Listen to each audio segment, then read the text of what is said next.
Hi, and welcome back to How to Uncover and Overcome Self-Sabotage. I'm Andrea from Dominant Mindset Coaching, and I was a dominatrix for 12 years, and now I'm a confidence coach.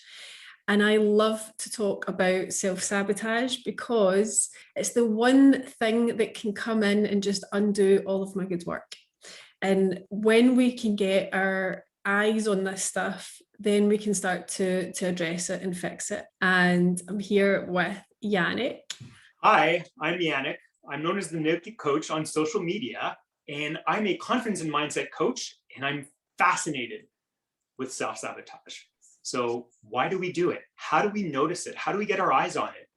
And more important than anything, how do we get to overcome it? Okay, cool. And what are we going to be talking about today, Yannick? So this week, Andrea, I thought that we would spend a bit of time and look at the hypervigilant. Ooh. So hypervigilant is, the description basically is continuous intense anxiety about all of the dangers and everything that could go wrong. And that vigilance can never rest. Okay, sounds stressful. Is there any upside to this? Well, here's the upside. So as I mentioned, all of the saboteurs, like every saboteur that you have, basically there's good intention behind the saboteur. So it's just that the saboteur took the good intentions and sort of like put it on steroids, and it's like it's totally hyper like sort of like tapped into this area where it's almost like it's all or nothing, right? It's not like, oh, just a little bit. It's like no, it's like we're in for a penny, in for a pound. And so the strengths that the saboteur sort of like took and sort of like went the distance with are vigilance. Now, vigilance on its own isn't a bad thing. It's actually really a good thing. Mm-hmm. Being aware of risks and dangers to not only yourself, but to others, again, great thing. Somebody who's loyal, reliable, hardworking.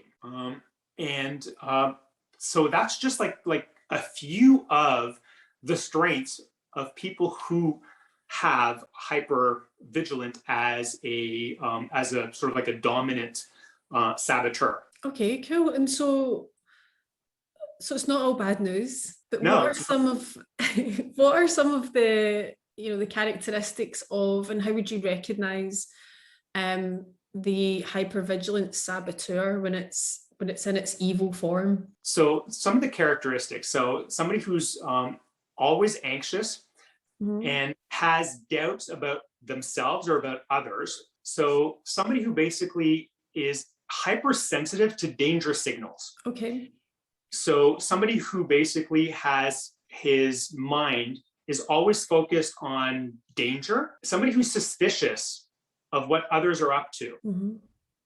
So that's basically some of the more frequent characteristics of somebody who is hypervigilant. Okay, interesting.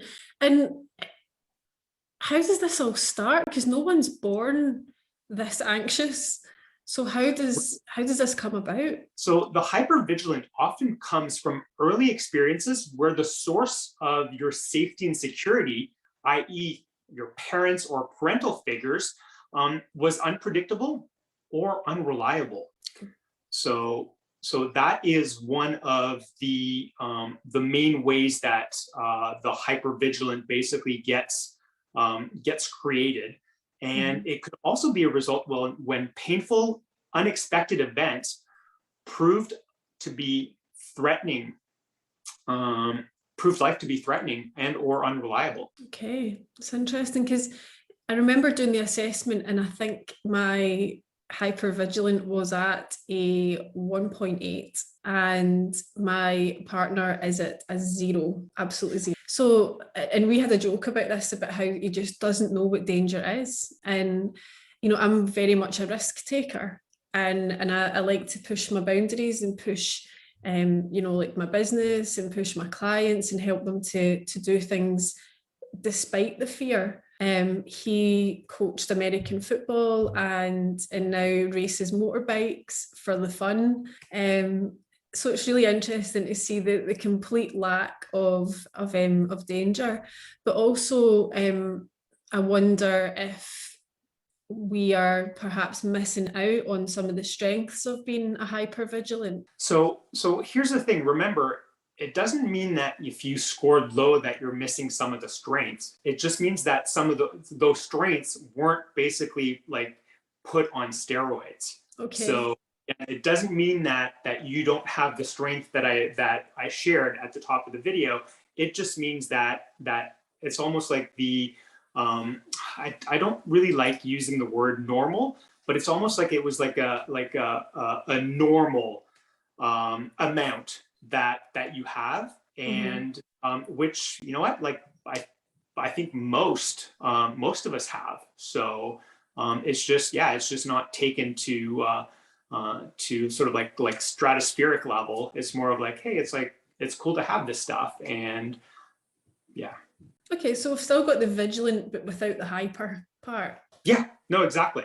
I mean, like, cool. I'm sure that you and your boyfriend know, like, can recognize danger. Yeah, absolutely. It's just, I guess we don't fret over it, and we don't let ourselves be stopped by any sort of fear of the unknown. We just go forward and see what happens. Let me give you an example. Let's take somebody who is hyper vigilant. Okay. And let's take you, for example. Okay. You would be walking in the forest, and like on this path, and it'd be like a clear path. You could see like a kilometer down, and as you're walking, maybe 500 meters down, you see a bear come on the path. Mm-hmm. Now you're both have, like, you're both aware of what's there, and so you would most likely both react similarly. What the hypervigilant would do is that if he noticed that the bushes were sort of like were shaking a bit before the bear, he might have basically already been on high alert when he saw like the bushes shake, whereas you might have just like not necessarily paid attention to it. So if I can like bring it into context, what the difference can show up as, that would be it. Okay, cool. So they're already on high alert, whereas I'm just like, enjoy the path, and then, oh look, there happens to be a bear, whereas they were scanning for danger anyway. Okay, exactly. Cool, got you. Excellent. I'm looking forward to learning a bit more about this, and especially the strengths part of it and how it can be used as a way forward rather than as a hindrance. So is there anything more that we need to add, or will we just let everyone know about Friday? Yeah, no, I think that we should have people join us on Friday, and and then just continue the conversation there, or in our Facebook group. Cool. So if you're a hypervigilant, don't worry, we don't bite. It's totally safe, right? So we'll see you on Friday. Sorry, I'm terrible at jokes. So UK time at 7 p.m. Eastern time 2 p.m. I've written this down. Pacific time 11 a.m. because I'm always asking Yannick. And it's on Clubhouse. If you don't have a Clubhouse account, then let us know. We can get you an invite and make sure that you're on there. You can ask us questions in real time. We also have a Facebook group, which is an amazing community where you can get lots and lots of support. We'll be putting extra coaching nuggets and exercises that's all related to this stuff.